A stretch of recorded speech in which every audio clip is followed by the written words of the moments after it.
Assalamualaikum warahmatullahi wabarakatuh. Perkenalkan, nama saya Selvia Rahmawati dengan NPM 2312011195. Presentasi ini bertujuan untuk memenuhi nilai ujian akhir semester mata kuliah Hukum Perundang-undangan yang diampu oleh Bapak Dr. Ade Arif Firmansyah, SHMH. Dalam kesempatan kali ini, saya akan menjelaskan mengenai analisis Undang-Undang Nomor 4 Tahun 2023 tentang pengembangan dan pengaturan sektor keuangan atau Undang-Undang PPSK. Dalam penjelasan kali ini mencangkup 4 poin utama, yaitu yang pertama, latar belakang lahirnya Undang-Undang Nomor 4 Tahun 2023 tentang pengembangan dan penguatan sektor keuangan dan tujuan utamanya.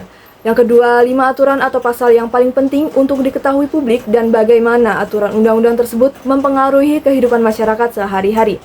Ketiga, relevansi undang-undang ini dalam kehidupan masyarakat. Dan yang terakhir, hal-hal yang masih perlu diperbaiki atau disesuaikan dalam undang-undang tersebut. Baik, yang pertama akan membahas mengenai latar belakang munculnya undang-undang ini dan tujuan utamanya. Untuk memahami mengapa undang-undang ini penting, mari kita lihat dulu latar belakang kelahirannya, yaitu yang selama ini sektor keuangan kita diatur oleh puluhan undang-undang yang lahir di masa yang berbeda-beda. Ada Undang-Undang Perbankan tahun 1992, Undang-Undang Pasar Modal tahun 1995, dan lain-lain. Kondisi ini menciptakan fragmentasi atau aturan yang terpecah-pecah dan ketidakkeselarasan antar lembaga pengawas.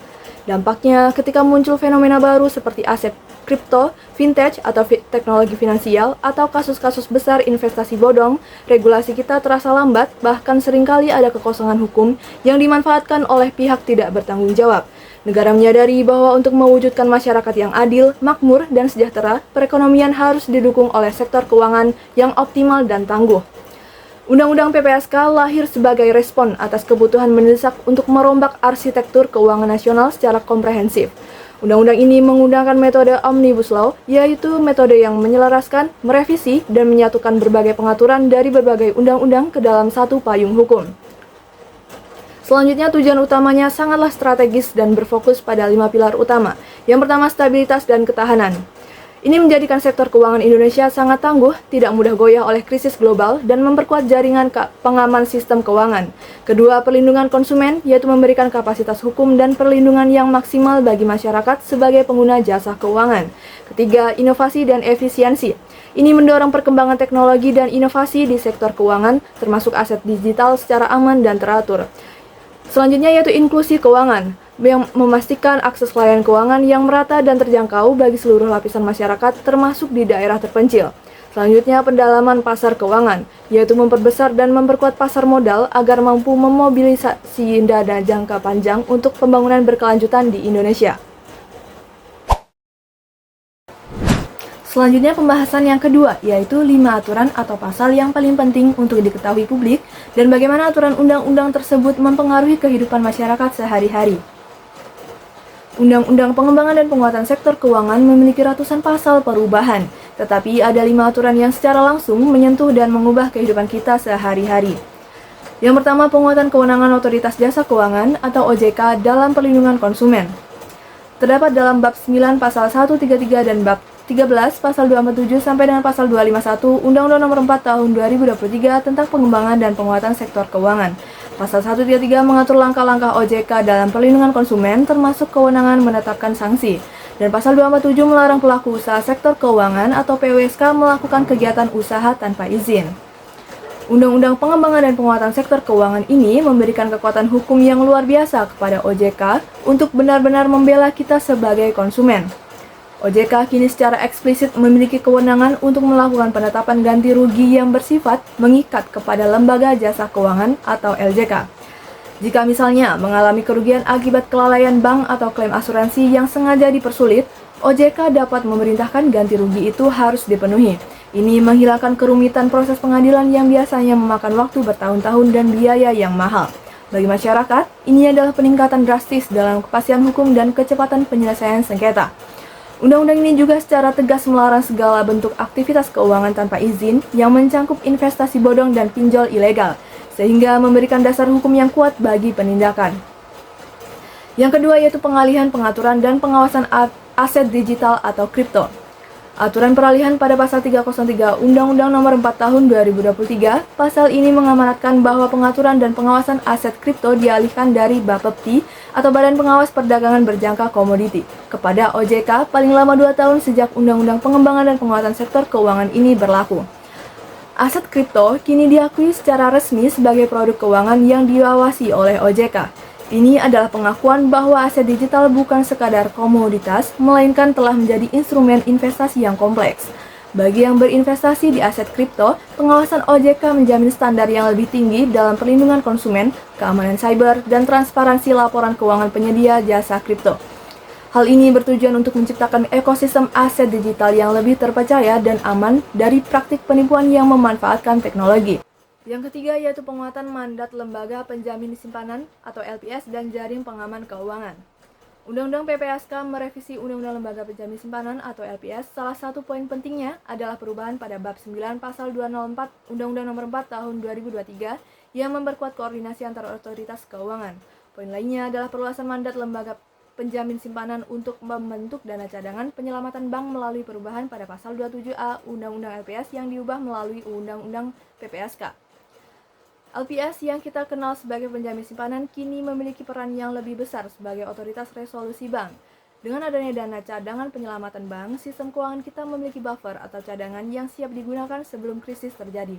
Bagi Anda sebagai nasabah, ini berarti simpanan Anda tidak hanya dijamin hingga batas tertentu, tetapi sistem keuangan yang menaungi bank tempat Anda menabung juga jauh lebih kuat dan resisten terhadap krisis. Tujuannya mencegah kegagalan satu bank menyebar ke bank lain dan menjamin stabilitas ekonomi secara keseluruhan. Selanjutnya yang keempat yaitu regulasi penyelenggara inovasi teknologi sektor keuangan atau ITSK. Ketentuan mengenai ITSK diatur secara rinci dalam bab 11 pasal 218 sampai pasal 220 Undang-Undang Nomor 4 Tahun 2023. ITSK adalah istilah hukum untuk fintech, pinjol robo-advisor, digital banking, dan lain-lain. Undang-undang ini mewajibkan seluruh penyelenggara ITSK untuk melalui proses uji coba inovasi dan mendapatkan perizinan dari OJK atau Bank Indonesia. Setelah lulus, mereka wajib tunduk pada pengaturan dan pengawasan ketat. Dampaknya pada kita adalah layanan digital yang kita gunakan menjadi lebih terjamin keamanannya. Ini adalah upaya untuk menyeimbangkan antara inovasi yang cepat dengan kebutuhan perlindungan data pribadi dan stabilitas sistem. Yang terakhir yaitu penguatan tata kelola lembaga keuangan non-bank atau LKNB, khususnya asuransi.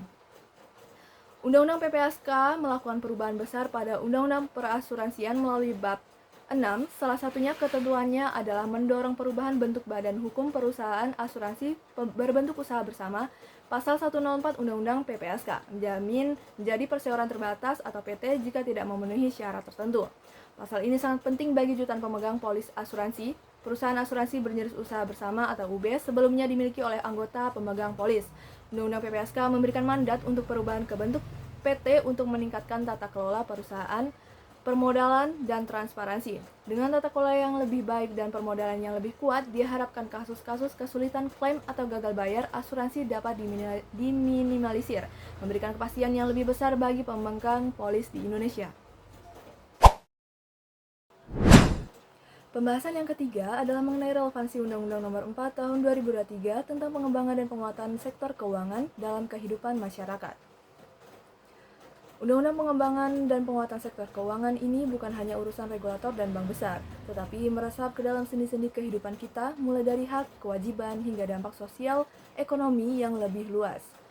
Dalam hal hak dan kewajiban masyarakat, dari segi hak, masyarakat kini mendapatkan garansi perlindungan hukum yang sangat kuat. Kita memiliki hak untuk memperoleh informasi yang benar dan jujur mengenai produk keuangan. Kita berhak menuntut penyelesaian sengketa yang adil dan cepat, sebagaimana dijelaskan sebelumnya melalui Otoritas Jasa Keuangan. Selain itu, undang-undang ini juga memperkuat hak kita atas kerahasiaan data pribadi dari pelaku usaha sektor keuangan atau PUSK. Namun, hak ini mutlak diimbangi dengan kewajiban. Kewajiban terbesar kita adalah meningkatkan literasi keuangan kita. Kita wajib membaca dengan cermat setiap kontrak, bertanya jika tidak paham, dan tidak mudah tergiur oleh iming-iming investasi yang too good to be true atau terlalu bagus untuk menjadi kenyataan. Jika kita tidak punya literasi yang memadai, perlindungan hukum sekuat apapun akan sulit membantu kita. Terdapat dampak pada kehidupan sosial, ekonomi, dan politik. Yang pertama, dampak ekonomi. Undang-Undang Pengembangan dan Penguasaan Sektor Keuangan adalah katalisator untuk pendalaman sektor keuangan. Ini berarti pasar modal kita menjadi lebih besar dan lebih profesional, sehingga dana jangka panjang seperti dana pensiun dapat dikelola dengan lebih baik dan diinvestasikan untuk mendukung pertumbuhan ekonomi. Dengan berkembangnya pasar modal, mobilisasi dana untuk pembangunan infrastruktur dan sektor real menjadi lebih mudah, yang pada akhirnya akan menciptakan lapangan kerja dan stabilitas ekonomi yang lebih baik.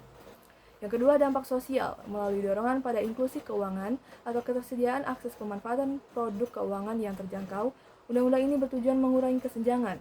Masyarakat di daerah terpencil dan UMKM kini diharapkan mendapat akses yang lebih mudah ke pembiayaan formal dan layanan dasar, yang sebelumnya hanya bisa diakses di kota besar. Undang-undang ini secara sosial membantu mengangkat derajat kelompok rentan dari ancaman jeratan pinjol ilegal dan investasi bodong. Lalu muncul pertanyaan, jika undang-undang ini begitu kuat, mengapa masih banyak korban dan pelaku pinjol ilegal? Jawabannya terletak pada kesenjangan antara hukum tertulis dan tantangan penegakan di dunia digital. Undang-undang PPSK melalui pasal 247 secara tegas melarang entitas tanpa izin. Undang-undang ini berhasil dalam memperkuat penindakan, dengan memberikan landasan hukum yang lebih kuat bagi OJK untuk bekerja sama dengan pihak kepolisian dan Kementerian Kominfo dalam memblokir dan menindak entitas legal. Yang kedua, mengikat pinjol legal dengan memastikan bahwa pinjol yang terdaftar dan perizinan legal tunduk pada aturan ketat perlindungan konsumen dan etika penagihan. Namun, pinjol ilegal adalah kejahatan transnasional yang bergerak secara cepat seiring menggunakan server di luar negeri dan berganti nama setiap saat. Undang-undang PPSK memang menyediakan payung hukum yang kuat, tetapi penindakan di lapangan membutuhkan kerjasama lintas negara dan kecepatan teknologi yang sangat tinggi, yang mana hal ini adalah tantangan implementasi yang memerlukan waktu dan investasi besar. Jadi undang-undang sudah baik, namun musuhnya sangat gesit dan digital. Yang terakhir, dampak politik, penguatan koordinasi antara Bank Indonesia, Otoritas Jasa Keuangan, dan lembaga penjamin simpanan, serta kerangka penanganan krisis yang lebih jelas, memperkuat ketahanan sistem keuangan nasional secara politik. Stabilitas keuangan ini adalah fondasi bagi stabilitas politik dan kepercayaan publik yang merupakan syarat mutlak bagi pembangunan berkelanjutan. Terakhir, pembahasan mengenai hal-hal yang masih perlu diperbaiki atau disesuaikan dalam Undang-Undang Nomor 4 Tahun 2023 tentang pengembangan dan penguatan sektor keuangan.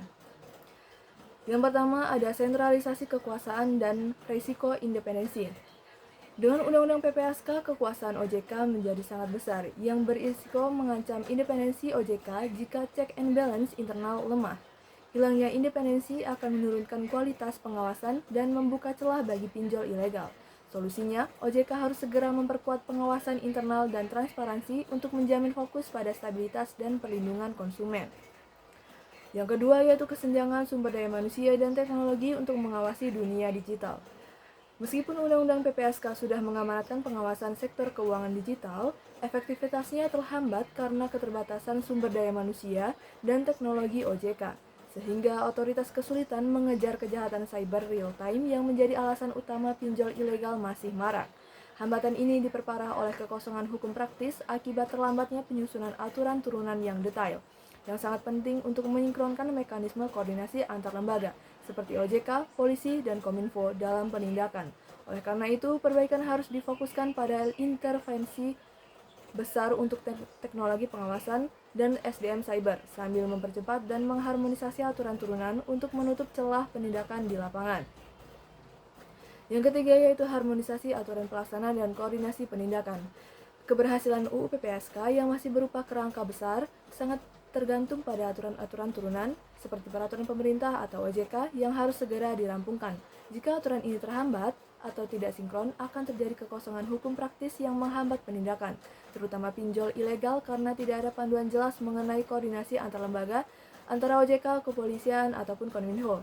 Oleh karena itu, otoritas wajib mempercepat dan mengharmonisasi penyusunan aturan turunan tersebut, memastikan ada mekanisme koordinasi yang sangat detail dan sistem pelaporan yang terintegrasi antar lembaga untuk menjamin penegakan hukum yang berjalan efektif. Baik, kesimpulannya adalah Undang-Undang PPSK adalah reformasi besar sistem keuangan nasional yang lahir untuk menyatukan aturan yang terpisah, dengan tujuan utama memperkuat perlindungan konsumen seperti memberi OJK wewenang tugas untuk ganti rugi dan menjamin stabilitas sistem dari ancaman krisis. Aturan ini sangat relevan karena secara langsung memperkuat hak masyarakat dan menjadi dasar penindakan pinjol ilegal dan investasi bodong. Namun, tantangan utama dalam implementasinya adalah mencegah sentralisasi kekuasaan berlebihan di OJK, mempercepat investasi pada teknologi dan SDM untuk mengawasi dunia digital yang tepat, dan menyelesaikan aturan pelaksana yang detail agar hukum di atas kertas dapat diterapkan secara efektif di lapangan. Demikianlah presentasi dari saya mengenai analisis Undang-Undang Nomor 4 Tahun 2023 tentang pengembangan dan penguatan sektor keuangan. Terima kasih. Wassalamualaikum warahmatullahi wabarakatuh.